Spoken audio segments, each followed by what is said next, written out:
Pada tugas hukum bisnis kali ini, saya berkesempatan untuk menyampaikan materi mengenai hak cipta.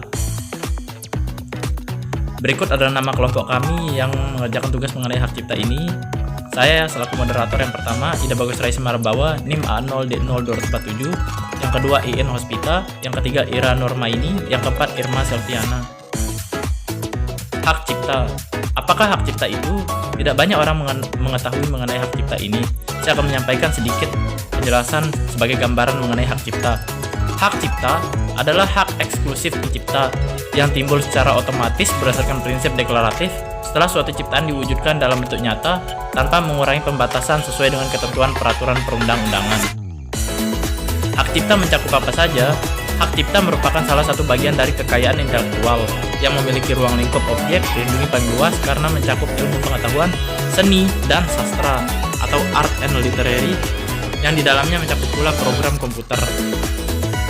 Apakah hak cipta bisa dibeli? Dapatkah hak cipta diperjualbelikan? Namun, hak cipta memang dapat dijual atau dalam hal ini dapat dialihkan kepada orang lain atau lembaga atau institusi lain dengan cara-cara tertentu. Dalam hal dijual berarti akan ada perjanjian tertulis. Pada dasarnya, hak cipta merupakan hak untuk menyalin suatu ciptaan. Hak cipta dapat juga memungkinkan pemegang hak tersebut untuk membatasi penggandaan tidak sah atas suatu ciptaan. Pada umumnya pula, hak cipta memiliki masa berlaku tertentu yang terbatas.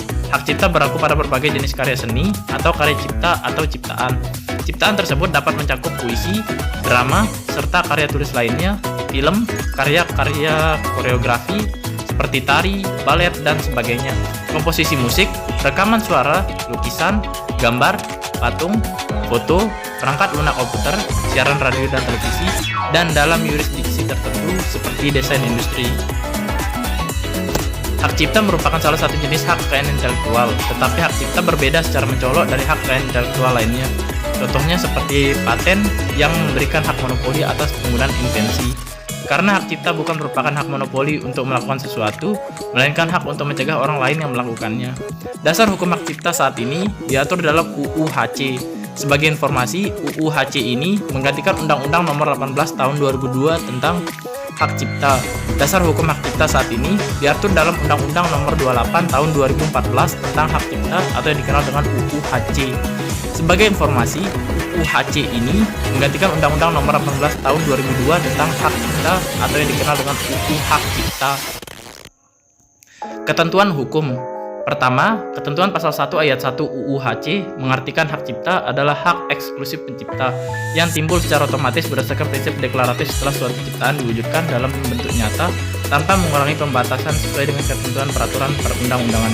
Kedua, pasal 1 ayat 2 UU HC menerangkan bahwa yang dimaksud dengan pencipta adalah seseorang atau beberapa orang yang secara sendiri-sendiri atau bersama-sama menghasilkan suatu ciptaan yang bersifat khas dan pribadi. Ketiga, pasal 1 ayat 3 UU HC mengartikan ciptaan adalah setiap hasil karya cipta di bidang ilmu pengetahuan, seni, dan sastra yang dihasilkan atas inspirasi, kemampuan, pikiran, imajinasi, kecerdasan, keterampilan, atau keahlian yang diekspresikan dalam bentuk nyata. Lebih lanjut, pasal 2 UU HC menerangkan bahwa dasar hukum hak cipta ini berlaku terhadap semua ciptaan dan produk hak terkait warga negara, penduduk, dan badan hukum Indonesia. Semua ciptaan dan produk hasil hak terkait bukan warga negara Indonesia, bukan penduduk Indonesia, dan bukan badan hukum Indonesia yang untuk pertama kali dilakukan pengumuman di Indonesia, dan semua ciptaan dan atau produk hak terkait dan pengguna ciptaan dan atau produk hak terkait bukan warga negara Indonesia, bukan penduduk Indonesia, dan bukan badan hukum Indonesia dengan ketentuan negaranya mempunyai perjanjian bilateral dengan Indonesia mengenai perlindungan hak cipta dan hak terkait, atau negaranya dan negara Republik Indonesia merupakan pihak atau peserta dalam perjanjian multilateral yang sama mengenai perlindungan hak cipta dan hak terkait. Tata cara hukum. Hukum yang mengatur hak cipta biasanya hanya mencakup ciptaan yang berupa perwujudan suatu gagasan tertentu dan tidak mencakup gagasan umum, konsep, fakta, gaya, atau teknik yang mungkin terwujud atau terwakili di dalam ciptaan tersebut.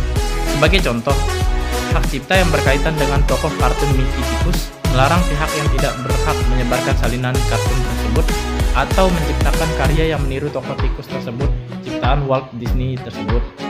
Tetapi tidak melarang ciptaan atau karya seni lain mengenai tokoh tikus secara umum.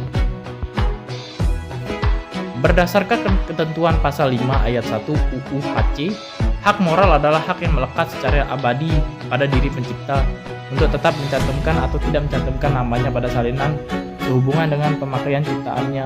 Untuk umum, menggunakan nama aslinya atau samarannya atau aliasnya, mengubah ciptaannya sesuai dengan ketentuan patentan dalam masyarakat, mengubah judul dan nama judul ciptaannya, dan mempertahankan haknya dalam hal terjadi distorsi ciptaan, mutilasi ciptaan, modifikasi ciptaan, atau hal yang bersifat merugikan kehormatan diri atau reputasinya. Hak moral tidak dapat dialihkan selama pencipta masih hidup, namun pelaksanaan hak moral dapat dialihkan dengan wasiat saat pencipta meninggal dunia. Beralih ke hak ekonomi. Pasal 8 UU HC mengartikan hak ekonomi adalah hak eksklusif pencipta atau pemegang hak cipta untuk mendapatkan manfaat ekonomi atas ciptaannya. Dengan adanya hak ekonomi, pencipta atau pemegang hak cipta berhak untuk melakukan yang pertama, penerbitan ciptaan, yang kedua, penggandaan ciptaan dalam segala bentuk, yang ketiga, penerjemahan ciptaan, yang keempat, pengadaptasian, pengaransemenan, dan pentransformasian ciptaan, yang kelima, pendistribusian ciptaan atau salinannya, yang keenam, pertunjukan ciptaan, yang ketujuh, pengumuman ciptaan, yang kedelapan, komunikasi ciptaan, dan yang kesembilan, penyewaan ciptaan. Beberapa tahun kepemilikan hak cipta dibagi beberapa mode, yakni masa perlindungan ciptaan, perlindungan hak cipta. Yang pertama, umur hidup pencipta lebih dari 70 tahun. Yang kedua, program komputer 50 tahun sejak pertama kali dipublikasikan. Yang ketiga, pelaku 50 tahun sejak pertama kali dipertunjukkan. Yang keempat, produser rekaman 50 tahun sejak ciptaan difiksasikan. Yang kelima, lembaga penyiaran 20 tahun sejak pertama kali disiarkan. Namun, jika hak cipta atas ciptaan-ciptaan tersebut dimiliki atau dipegang oleh badan hukum, maka perlindungan akan berlaku selama 50 tahun sejak dilakukan pengumuman. Selanjutnya untuk ciptaan yang pertama, karya fotografi, yang kedua, potret, yang ketiga, karya sinematografi, yang keempat, permainan video, yang kelima, program komputer, yang keenam, perwajahan karya tulis, yang ketujuh, terjemahan, tafsir, saduran, bunga rampai, basis data, adaptasi, aransemen, modifikasi, dan karya lain dari hasil transformasi. Berikut saya akan menjelaskan cara mudah untuk mendaftarkan hak cipta. Yang pertama, kunjungi dan lakukan registrasi di elektronikHakcipta.dgip.go.id. Yang kedua, login dengan username yang didapatkan setelah melakukan registrasi. Yang ketiga, upload dokumen persyaratan. Yang keempat, melakukan pembayaran pendaftaran hak cipta. Yang kelima, menunggu pengecekan hak cipta. Yang keenam, mendapatkan sertifikat hak cipta. Berikut adalah contoh gambar sertifikat hak cipta, yakni surat pencatatan ciptaan.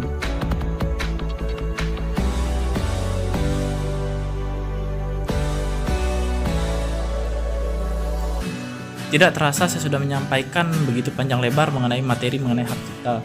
Berikut adalah kalimat yang mungkin akan memotivasi kalian semua. Tujuan paling prinsip dari pendidikan adalah menciptakan manusia yang mampu melakukan hal-hal baru, tidak hanya mengulangi apa yang dilakukan generasi sebelumnya. Manusia yang kreatif, memiliki daya cipta dan penemu. Itu yang disampaikan oleh Jean Piaget. Terima kasih. Sekian yang dapat saya sampaikan. Bila ada salah kata, mohon maaf. Saya ucapkan terima kasih.